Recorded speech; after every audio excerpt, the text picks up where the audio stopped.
In this video, we're going to discuss using the net worth calculator given to you for free from Wealth is My Worth. If you don't have access to it yet, click the link down below in the description and put in your name and email, and you'll be given access to this calculator. All right, I'll see you guys on the other side. Okay, in this video, we're going to talk about how to use the net worth calculator. Just note that there are two tabs here. One's the net worth calculator, one is the lifetime earnings. You'll learn about that the next time. But for right now, we're going to talk about how to use this calculator. First things first, you can update any text that's in white. If there's information that doesn't need to be updated, let's say you don't have an emergency fund, then you can just leave it as 0. You don't have to touch it.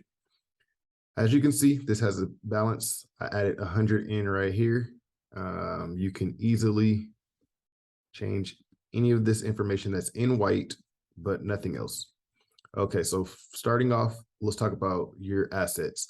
Savings accounts or investment accounts and your other accounts all go in this green area here. So let's say if you have a 401k and it has a balance of like $10,000, you just put that in there. If you add, let's just say $1,000 to it a month, that's just for tracking purposes.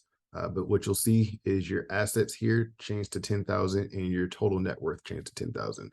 Do the same thing if you have like $300 in your emergency fund and $6,000 in your IRA. Let's say you maxed it out last year. Now you see all these numbers adding up. This pretty much does all that work for you. If you got a box of cash, let's say $400, you can add that in there. This grows at 0%, so don't do that. And any of these other things may have an actual percentage rate. If it doesn't, just leave it at 0 or put variable. Those are the only changes that you should make in this top part. Going down to your liabilities, these are debts that you have. If you have credit card debt, change the name of it and just say USAA credit card or something like that. Go ahead and put your balance in there. Let's say you have 3,000 there and your APR could be about, let's just say 16%. And your minimum monthly payment may be, let's just say $250. This is again for tracking purposes more than anything. But here we go. And you continue to do that. You can rename these. These are just examples, but go ahead and add in all of your credit cards. Then come down to your auto loans. So you can see if you have any auto loans, you can change the vehicle type. You might not have a Honda.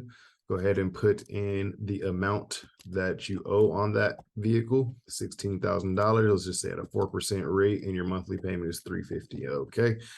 Same with your education, student loans.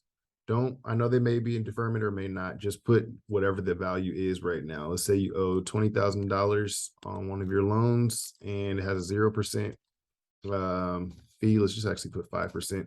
And your monthly payment is $400. Okay. If it doesn't go into any of these categories, you can feel free to add it to other. Coming down here is lastly, your investment real estate and your employee stock purchase program. Most people don't have these things yet, but if you do, go ahead and fill it in here. Just say the property address, 123 Main Street. And then let's say the value of this property is $500,000. Is that 500? Perfect. And then let's say the mortgage on this is $400,000. And it automatically adds up. Your equity is $100,000. If you don't have another one, just leave it blank. If you have an employee stock purchase program, let's say I work for Apple, which I used to, but not corporate. And let's say the share value is $200. I don't know exactly what it is right now, but I think it's around there. And let's say you have 10 shares of it. Well, you have equity of $2,000. Okay. So you come up here and it adds up all of your assets in the green, all of your debts that are your liabilities that are in the red, and then your other assets as well. And now you have a total net worth right here. Okay. If you guys have any questions on how to use this, feel free to leave them in the comments. Feel free to message me, Darius at wealthismyworth.com, or join us to the Facebook group where people will answer your questions. Happy to answer. Hope this all helps. You guys all have a great day.